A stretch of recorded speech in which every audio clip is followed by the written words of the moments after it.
जय हिंद साथियों। जो साथी सीजीटेट परीक्षा पास हो गए उनको बधाई हो, लेकिन जिन साथियों का प्राइमरी या मिडिल सीजीटेट परीक्षा पास नहीं हो पाए, उन साथियों को घबराने या डरने की बात नहीं है। आप आराम से सीटेट परीक्षा की तैयारी कर सकते हैं। तो इस वीडियो में हम लोग सीटेट से संबंधित बहुत ही इम्पोर्टेंट चीज़ों को देखने वाले हैं जो कि आपके एग्जाम से संबंधित होगा। सबसे पहले ये कि सीटेट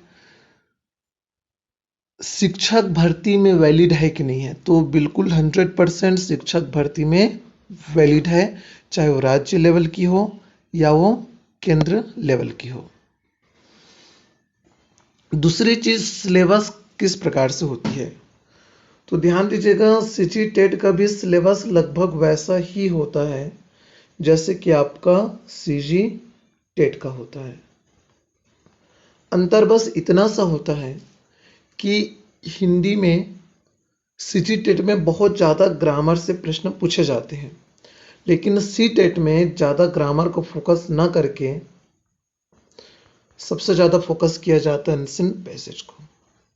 तो लगभग सिलेबस एक जैसा ही है, आपको यहाँ पर ज़्यादा दिक्कत नहीं जाएगा। अब बात करते हैं सीटेट का फॉर्म कब भराएगा और इसके लिए हम लोग क्या कर सकते हैं, कितना इसका पैसा लगेगा।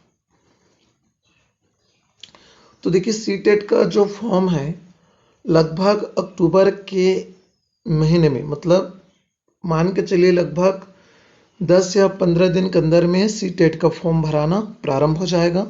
वैसे भी तो स्टार्ट हुआ नहीं है। और दूसरी चीज़, इसका जो एग्ज़ाम है उसको भी ध्यान दीजिएगा। इसका जो पेपर है लगभग वह दिसंबर में प्रारंभ होगा। तो दिसंबर में विभिन्न चरणों में इसका परीक्षा आयोजित की जाएगी। अब रही सवाल, इसका परीक्षा ऑफलाइन होगा या ऑनलाइन होगा, इस पर बात कर लेते हैं। तो इसका परीक्षा इस साल जो है ऑफलाइन होगा, ये 100% गारंटी है। इसका पहले ऑनलाइन हुआ था क्योंकि कोरोना की वजह से ऑफलाइन परीक्षा ले पाना बहुत ही मुश्किल हो गया था, लेकिन इस बार कोरोना बहुत कम हो चुका है या नहीं के बराबर है, तो बिल्कुल आपका एग्जाम जो है ऑफलाइन ही होगा। कब होगा इसका परीक्षा? तो इसका परीक्षा दिसंबर में होगा। तो ये भी आपको जानना जरूरी है कि इसका परीक्षा दिसंबर में आयोजित की जा रही है। देखिए यहाँ पे लिखा भी हुआ है कि परीक्षा दिसंबर में प्रारंभ होगा। अब मान लीजिए दिसंबर में प्रारंभ हुआ तो लगभग जनवरी तक इसका परीक्षा चलेगा। 2-3 चरणों में इसका परीक्षा लिया जाएगा।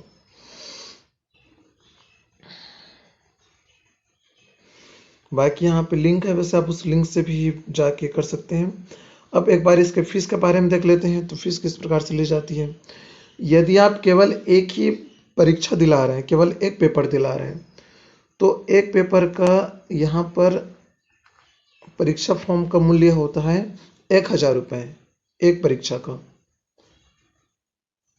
यदि आप जनरल हैं या ओबीसी हैं तब की स्थिति में, जनरल ओबीसी के लिए। लेकिन यदि आप लोग दोनों परीक्षा दिलाना चाहते हैं, यदि आप जनरल कैटेगरी में आते हैं या ओबीसी कैटेगरी में आते हैं, उस स्थिति में आपका फीस होगा 1200 रुपये। तो याद रखिएगा 1200 रुपये दोनों विषय का, दोनों पेपर का रेट हो जाएगा, परीक्षा फीस हो जाएगा।